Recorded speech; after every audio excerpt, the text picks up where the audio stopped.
Olá, nono ano, bom dia!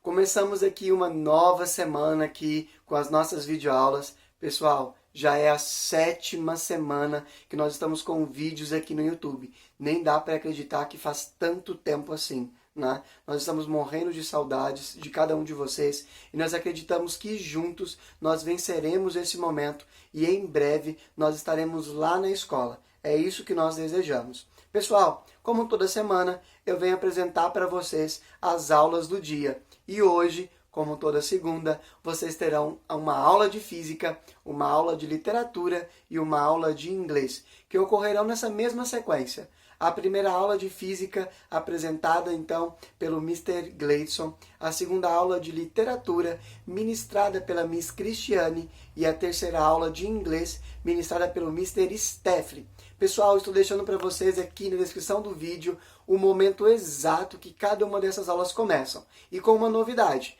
estou deixando também a agenda diária de vocês, ou seja, as atividades de homework. Pessoal, tenha bons hábitos. Pegue essas atividades que estão aqui na descrição e passem para a agenda de vocês. E vá realizando um check em cada atividade realizada. Lembre-se, pessoal, daquela dica. A atividade do dia é bom ser realizada no dia. Não deixe que suas atividades se acumulem ao longo da semana. E vejam que caso vocês tenham dúvidas, vocês podem nos procurar pelas nossas redes sociais ou pelos números que foram fornecidos lá no WhatsApp, ok? Eu e cada um dos professores nos colocamos à disposição de vocês. Pessoal, vale uma outra dica. Não percam as lives que estão acontecendo ao longo da semana. Fiquem atentos aos cronogramas aí de lives, aos horários. Coloquem um relógio para despertar uns minutinhos antes, para que vocês acordem, para que vocês possam se arrumar aí, se organizarem para essas lives. Nas lives, além da presença de vocês contarem, pessoal, isso vale para avaliação contínua, ali nós reforçamos os conteúdos que são ministrados aqui pelo YouTube, nós fazemos esse momento de plantão de dúvidas, ok? Então, pessoal, não percam, divulguem, chamem aquele colega de vocês que não está participando, tá? Porque esse momento é um momento importante, é um momento, então, de nós ali, juntos, compartilharmos conhecimento. Beleza? Pessoal, no mais, eu gostaria de me colocar à disposição de vocês. Qualquer coisa podem me procurar, ok? Pessoal, boa aula, uma ótima segunda-feira e até amanhã. Fiquem com Deus.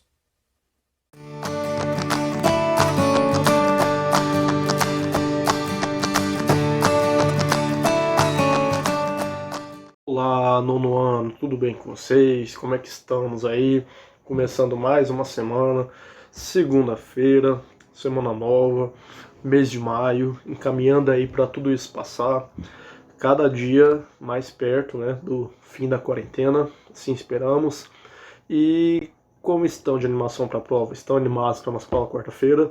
Eu estou muito animado, afinal de contas, é quando vocês vão me mostrar, me provar que vocês estão aprendendo conteúdo. Arrumar o cabelo. Vocês estão aprendendo conteúdo, mesmo que à distância, mesmo nesse novo sistema de ensino. E eu sei que vocês estão aprendendo sim, não adianta começar a rir nessa hora, porque afinal de contas eu estou observando aí nas nossas lives e vocês estão aprendendo sim o conteúdo. Então o dia de prova é um dia que estou sim muito animado, afinal de contas é hora da gente ver o resultado. Esperamos resultados positivos, né? Confio muito no nono ano. E, pessoal, o que eu preparei para a aula de hoje? Uma revisão sucinta, rápida, prática, direta do que vai cair na prova de quarta-feira, depois de amanhã. O cabelo hoje está muito ruim. É assim mesmo. E é só uma revisão mesmo por cima, porque afinal de contas eu sei que o conteúdo tá desenvolvendo aí. E peguem essa aula para ver os tópicos, os assuntos que vão cair. Se tem algum assunto que vocês ainda estão com dúvidas, voltem nas videoaulas e assistam a aula. Essa é a maior mágica, a maior vantagem das videoaulas, que é você poder voltar e assistir novamente. Na aula presencial, não tem como vocês voltarem na aula que o professor deu, né? Não está no tempo. mas aqui no YouTube tem como. Então todas as aulas estão aqui no canal do YouTube, no canal do colégio. Se está com dúvida de algum desses conteúdos, voltem lá, assistam e tirem as dúvidas. Afinal de contas, né, tivemos todos esses dias também para vocês tirarem dúvidas nas nossas videoaulas. Então vamos fazer uma revisão geralzona aqui, só para deixar vocês já no ponto para a nossa prova quarta-feira. Só uma pequena correção, está escrito aí no slide conteúdo primeiro bimestre, na verdade é conteúdo segundo bimestre, N1 segundo bimestre, tá bom? Então, é porque na verdade pega um pouquinho do conteúdo do primeiro bimestre. Essa avaliação, ela é mais da parte EAD mesmo. Eu estou avaliando o que a gente está vendo à distância para saber o quanto que vocês conseguiram pegar. Então, de certa forma, é sim, um pouco do primeiro e um pouco do segundo. Afinal, tem conteúdo aí que é do primeiro bimestre. Então, conteúdo EAD, primeiro e segundo bimestre. O que vai cair na nossa prova? Movimento retilíneo circular, grandeza escalar vetorial, átomos e modelos atômicos. O único conteúdo que não vai cair, que eu não quis colocar, são as máquinas. As máquinas simples. Ampliação de força. Aquele conteúdo lá não vai cair. Aquela parte não precisa se preocupar. Fora isso, todo o resto vai. Então, pessoal, eu deixei aqui alguns tópicos. Vamos dar uma revisada do que nós vimos aí desde que nós começamos o sistema de ensino. Só descartando as máquinas simples, ampliação de força. Fora isso, todo o resto pode cair. Conforme eu expliquei para vocês, até terça-feira eu vou mandar o horário de cada um. Cada um vai entrar na live no horário específico. E eu vou fazer as perguntas, vocês vão me responder. Vai estar só eu e a pessoa na hora da prova. Não tem problema nenhum. Não tem complexidade. Então vamos lá. Primeiro conteúdo que vai cair é o conteúdo do movimento. Na verdade, pode ser aqui mesmo. O que eu vou cobrar de movimento? Esse conceito aqui, que nós falamos tanto aqui ao longo das nossas aulas. O conceito de movimento, que para a gente verificar se um corpo está em movimento ou se está em repouso, nós precisamos ter um referencial. Então, perante um referencial, um corpo vai estar em movimento ou em repouso. Nós fizemos aí várias atividades sobre conceito de movimentação dos corpos. Vocês lembram, né? Eu colocava alguns corpos específicos e perguntava: esse está em movimento perante esse referencial, está em repouso? Nós fizemos muitos exercícios. Eu acho que está tranquilo e qualquer dúvida a gente vai debatendo aí. Então, vai poder cair sobre movimento. Movimento aí entre o retilíneo e o circular. Basicamente, o movimento retilíneo é aquele que o deslocamento é apenas em trajetórias retas, não tem curva. E o movimento circular é aquele onde o movimento ele pode ter uma curva ou um movimento elíptico, que é aquele movimento que a gente falou do balanço. Então, nós fizemos exercícios aí de situações com movimento retilíneo, situações de movimento circular, um carro numa BR, numa rodovia reta, um carro fazendo uma curva na rotatória. Colocamos alguns exemplos na prática, como vocês no colégio, no nono ano, vocês saindo e indo até o banheiro, vocês atravessando da sala do nono para a sala do oitavo. Então, só uma relembrada que o movimento ele pode ser classificado como retilíneo e circular. Saber diferenciar, saber dizer se o movimento é retilíneo ou circular. O que é muito simples. Retilíneo, lembra o que? Reto. Retilíneo, reto. Circular, círculo. Fez um círculo, fez um movimento elíptico, é um movimento circular. Então esse é um dos conteúdos aí que vai estar na nossa prova. Grandezas. Lembrar das grandezas escalar e grandeza vetorial. Grandeza escalar, que são aquelas que é um número seguido de uma unidade de medida, e a vetorial, que são aquelas que, além da unidade de medida, necessitam uma direção e sentido. Temperatura, por exemplo, é um exemplo de grandeza escalar. Quando você olha ali a temperatura, está fazendo 30 graus Celsius. 30 graus Celsius já está dada a informação. 30 graus para a direita ou para a esquerda não existe. É 30 graus Celsius. Tem um número, tem a unidade de medida.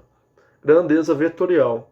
Grandeza vetorial é quando, além do número e da unidade de medida, ela tem sentido, pode ter sentido e direção, como aceleração. Acelerei para frente, então acelerei para trás, corri da direita para a esquerda. Então, quando além do valor numérico e da unidade de medida, ela pode ter ela pode ter direção e sentido, ela é vetorial. Se essa grandeza só é representada por número e a unidade de medida, ela é escalar. Horas, por exemplo, quando alguém pergunta as horas, quantas horas? Ah, são 19 e 11. Não tem 19 e 11 para frente, não tem 19 e 11 para trás, 19 e 11 para direita, 19 e 11 para esquerda. É 19 e 11. Então, tempo, por exemplo, é um outro exemplo escalar. E por aí vai. A gente fez vários exercícios aí diferenciando, falando de grandezas escalares, grandezas vetoriais. Então, acredito que é um assunto muito tranquilo para vocês. E aí entra o átomo, certo? Tudo que a gente estudou do átomo, toda a importância do átomo. Deixa eu só arrumar uma coisa aqui na tela. Pronto. Então, pessoal, a partir daqui de átomos é onde vai cair a maior parte do conteúdo. Afinal, é o principal conteúdo que a gente está vendo aí. Então, tudo de átomo, tudo que vocês viram, que nós vimos sobre átomos, tudo que foi falado aqui nas videoaulas, tudo que foi falado nas conferências vai cair. As partes do átomo, o núcleo do átomo, o que forma o núcleo do átomo? Prótons e nêutrons. O que são os prótons? Carga positiva. O que são os nêutrons? Carga neutra. Prótons e nêutrons fazem a massa atômica. A massa atômica é representada pela letra A maiúscula. E o que fica de fora? De fora ficam os elétrons. O que são os elétrons? Os elétrons são as cargas negativas. Essas cargas negativas ficam na eletrosfera, nas camadas. Cada camada comporta um número de elétrons. Quanto maior o número de elétrons, mais camadas esses átomos vão ter. Então, todas aquelas informações do átomo, tudo que nós vimos, vai e pode cair na nossa prova de amanhã. Então, entender essa constituição, entender a formação, entender as partes, o que representa cada parte do átomo, tanto do modelo atômico atual, como aí de toda a história dos modelos atômicos. Afinal, nós tivemos bastantes aulas sobre modelos atômicos. Falamos nas conferências, vocês já devem estar cansados já desses modelos atômicos. Então, relembrar aí que surgiu dos modelos filosóficos, embasamento filosófico, mais científico mesmo, surgiu a partir do modelo de Dalton. Dalton tinha o modelo da esfera maciça, indivisível, a menor parte da matéria. O modelo de Dalton era associado aí à bola de bilhar. Desse modelo de Dalton se evoluiu para o modelo de Thomson. Thomson trouxe aí um modelo do pudim de passas, que é toda uma esfera positiva com várias cargas negativas, os elétrons, esparramadas ao redor dessa esfera. Desse modelo, evoluímos para o modelo de Rutherford, onde já começa a aparecer, já surge a presença do núcleo, mas o núcleo no modelo de Rutherford é só um pedaço positivo. Os elétrons ficam orbitando na eletrosfera. No modelo, é um modelo relacionado, chamado por modelo planetário, relacionado a modelo planetário. Nesse modelo de Rutherford, o núcleo era composto apenas por carga positiva. Foi avançando no modelo de Bohr, que é o nosso modelo atual, que se percebeu que o núcleo não era formado só por cargas positivas, só por uma carga positiva, mas além das cargas positivas dos prótons existiam os nêutrons. Então aquele comparativo aí que nós vimos dos modelos, isso daqui é muito importante, saber entender o que evoluiu de um para o outro, o que mudou de um para o outro, a importância de um modelo para o outro, tudo isso daí é muito importante. Desde o modelo de Dalton ao modelo de Bohr. Então, pessoal, o conteúdo é esse. É um conteúdo simples, não está pesado. Seria pesado se vocês tivessem que aprender isso de um dia para o outro. Tivemos aí várias videoaulas, debatemos as videoaulas, debatemos nas conferências. Eu realmente estou confiante porque vocês, nas conferências, nas lives, pareceram estar dominando o assunto. e espero que esteja assim mesmo. Qualquer dúvida, tem as videoaulas anteriores, não dá pra gente ver tudo numa aula só, afinal de contas foi esse conhecimento vocês construíram através de várias aulas. Atividade para casa que eu vou deixar de física é estudar para a prova de quarta-feira, a partir das 8h20. Então, aqui é o nosso aviso do teste oral. Estudem de hoje para quarta-feira. Qualquer dúvida, vocês sabem onde me achar. O conteúdo tá bem fácil, não tá pesado, tá tranquilo. Vejo vocês quarta-feira. Até terça-feira, até amanhã, eu vou mandar os horários das provas, de cada um entrar na conferência. Cada um entra naquele horário, responde, faz e garante aí sua notona, tá bom? É isso, pessoal. Por hoje fechamos aqui. Um forte abraço para vocês. Vejo vocês na quarta-feira. Estudem, se cuidem e tchau, tchau.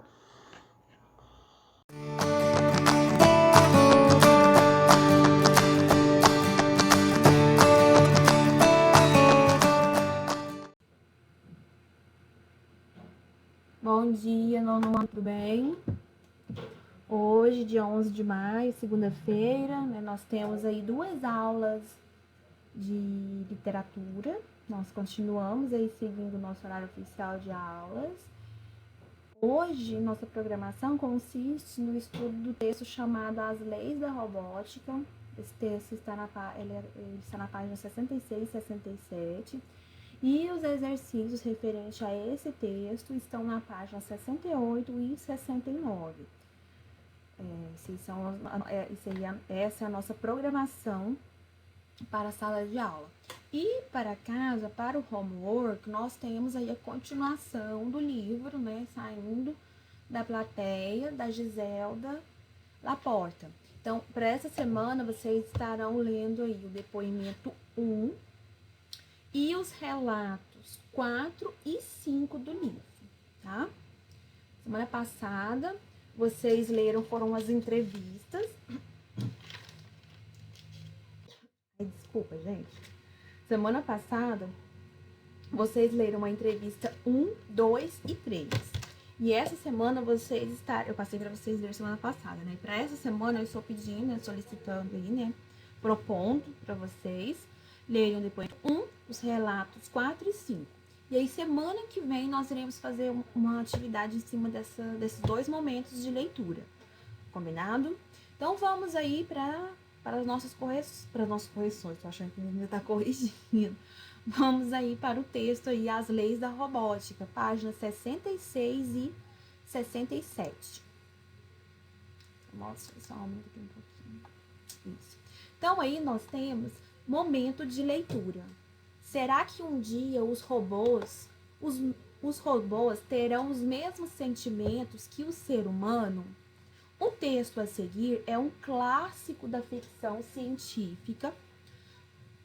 Conta a história de um robô em busca de sua própria humanidade. Por que humanidade está entre aspas aí?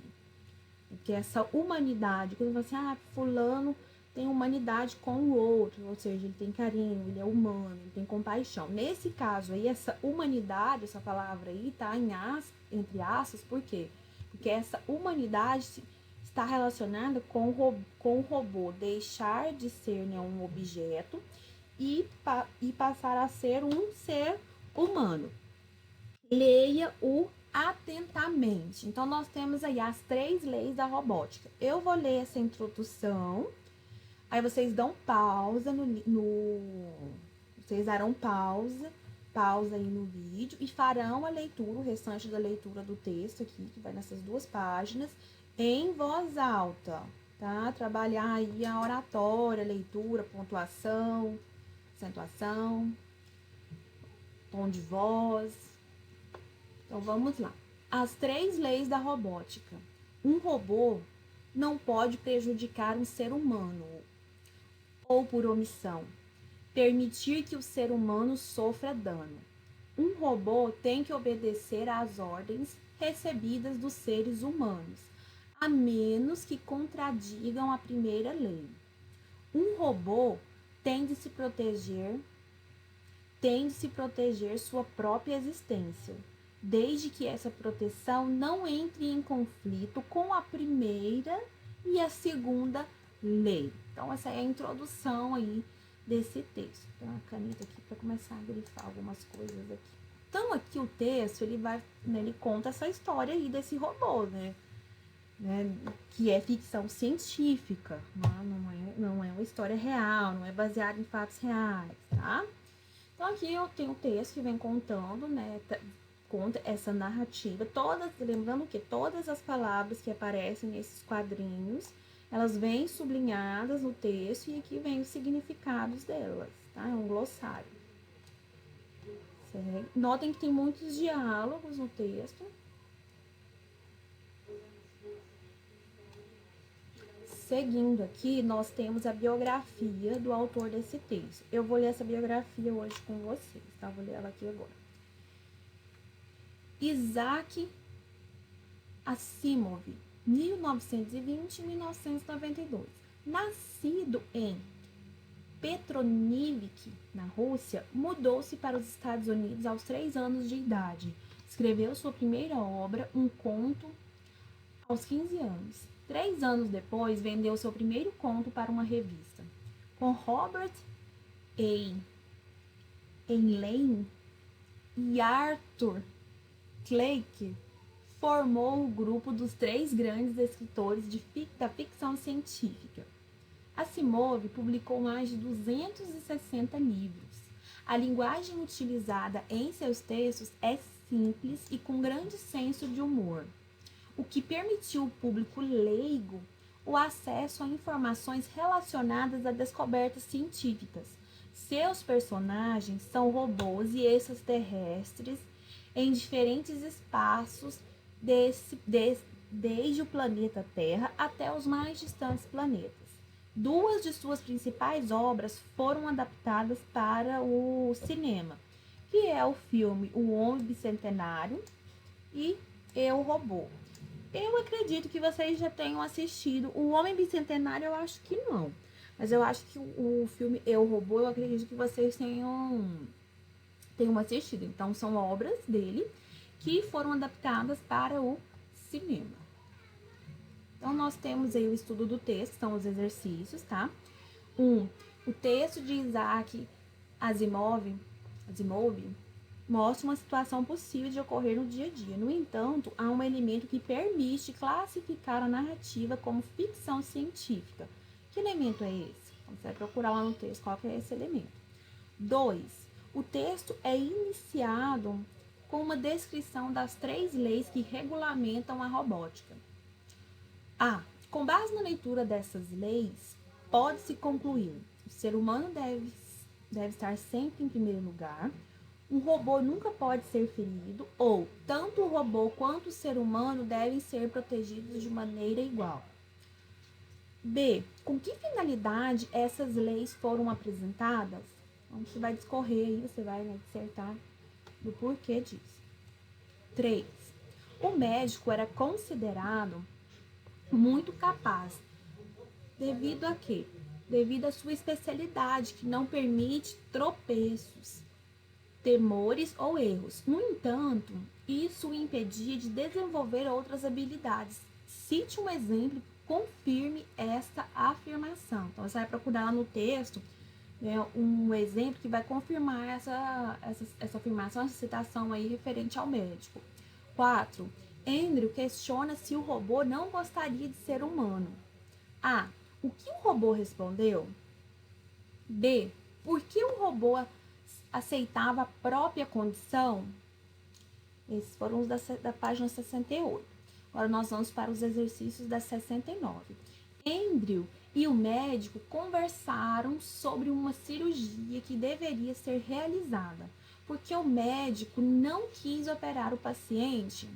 Você vai responder qual o motivo que isso não aconteceu. Né? 6. No texto, há uma quebra de expectativa. Explique do que se trata e por que ela foi inesperada. Então, no texto está tudo normal.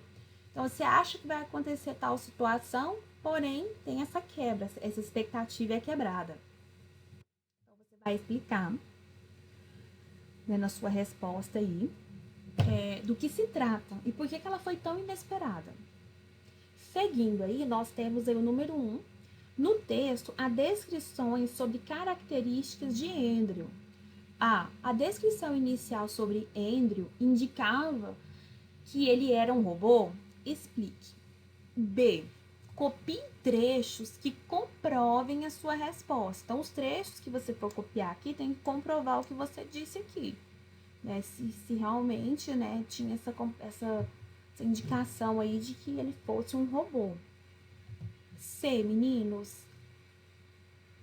O que essas características de Andrew revelam em relação a ele e aos demais robôs?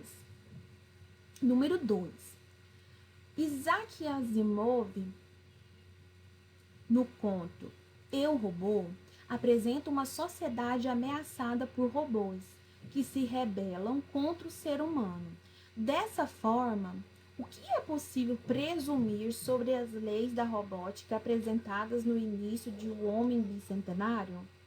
Então, você vai discorrer aí sobre essa presunção aí sobre as leis da robótica. O que é presunção? O que é presumir? É você prever alguma coisa. Conversando sobre o texto são exercícios que são feitos em forma de discussão, tá? Então, não precisa fazer aí. Aqui vem falando aqui sobre o Homem Bicentenário. Depois nós vamos falar isso aqui durante a live, tá? Quero colocar um trechinho aqui pra vocês desse filme. Meninos, voltando aqui. Então, essas são as atividades que vocês estarão realizando agora. 58 e 69. Você pode dar pausa aí no vídeo e fazer as atividades, tá? A leitura do livro, então, para alguns de vocês já terminaram de ler, mas para aqueles que não terminaram ainda, foquem nessa questão da leitura. Não precisa ler o livro inteiro um dia, mas vai lendo aí por etapas, que eu tenho colocado aqui para vocês, né? Semana por semana, uma quantidade aí de capítulos, de páginas a serem lidas, para não ficar um trabalho acumulado para vocês depois, tá bom? Beijo para vocês, ótima semana, tudo de bom e até a próxima aula.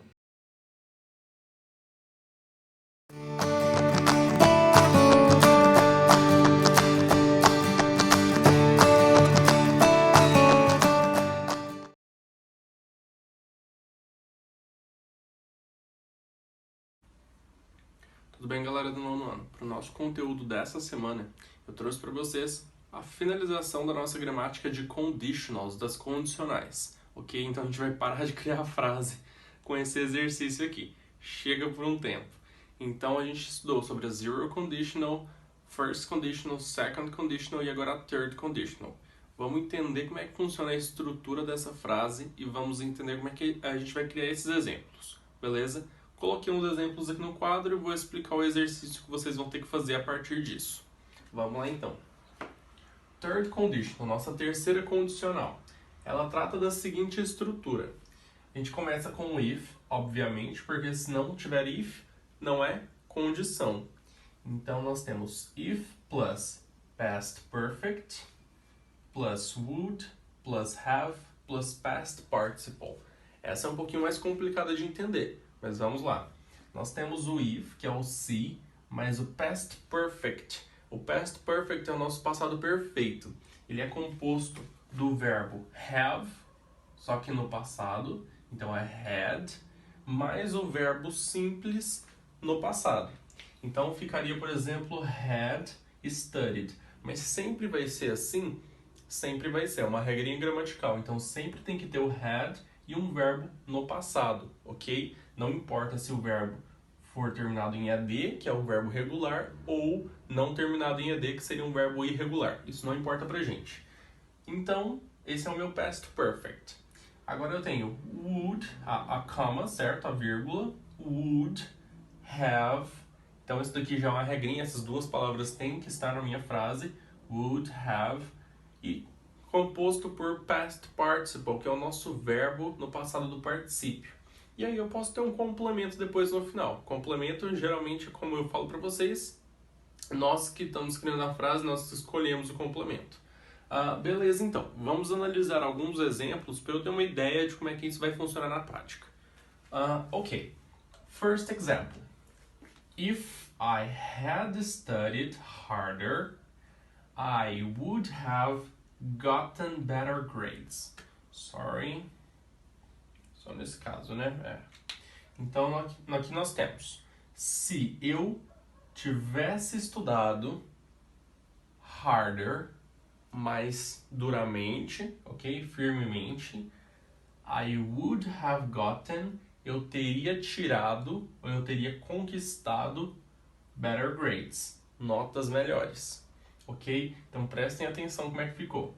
Se eu tivesse estudado mais duramente, I would have, eu teria, would have, teria, gotten, adquirido, conquistado, tido, better grades, notas melhores. Então aqui eu não posso mudar o meu had, nem o meu if, ok? É condição, nem o meu would have. Então eu posso mudar o pronome, o I, eu posso colocar qualquer pronome, qualquer nome no lugar, ok? Qualquer verbo, eu que escolho essas partes, qualquer complemento. Então, por aí vai. Primeiro example, concluded. Oh my god. Next one. If I had participated from the project, I would have been awarded. Então, esse exemplo diz o seguinte pra gente: se eu tivesse participado do projeto, eu teria sido premiado, ok?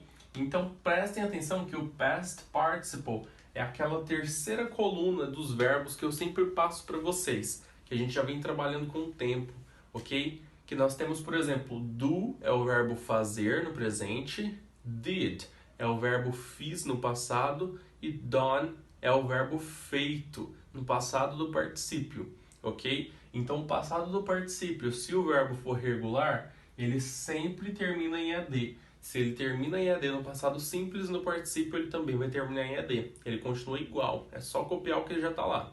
Se o verbo for irregular, o que acontece em muitos casos, você tem que mudar completamente o verbo. Então presta atenção: do, did, done, go, went, gone, ok? Então vai dar uma modificadazinha, tem que prestar atenção naquelas tabelas que eu sempre passo para vocês. Então, segundo exemplo também, check. Example 30. If Sarah had spent a night playing video games, she wouldn't have been awakened today. Se a Sarah tivesse passado a noite ou gastado a noite, spent é um exemplo de verbo irregular, ok? A night playing videogame, então se a Sarah tivesse passado a noite jogando videogame, she wouldn't have, ela não teria estado acordada agora, ou hoje. Então aqui vocês podem prestar atenção que o meu would, ele pode vir tanto no positivo quanto no negativo. O que vai modificar? O que eu quero dizer? Se eu quero dizer que ele teria, é would have. Não teria, wouldn't have, ok? É só eu acrescentar um not depois da palavra would. E por fim, nós temos o fourth example, o quarto exemplo. If Meg had breakfast, she wouldn't have fainted. Então nós temos o exemplo. Se a Meg tivesse tomado, lembra que have é o verbo para sempre me referir à alimentação. Have breakfast, tomar café da manhã. Have dinner, jantar. Have lunch, almoçar. Como eu preciso dele no passado, eu peguei o have e coloquei para had. E esse had aqui? Esse had, ele é o meu had do past perfect. Então vai ficar had. Porque no presente seria had have, ok? Mas como a gente trata de passado perfeito, não tá errado. Não é que eu repeti porque eu errei, não prestei atenção. É porque é gramática. If Meg had breakfast, se a Meg tivesse tomado café da manhã, she wouldn't have fainted. Ela não teria fainted, desmaiado. Beleza? Então, o que eu quero dizer? Check and check. Beleza. O que eu quero dizer com isso?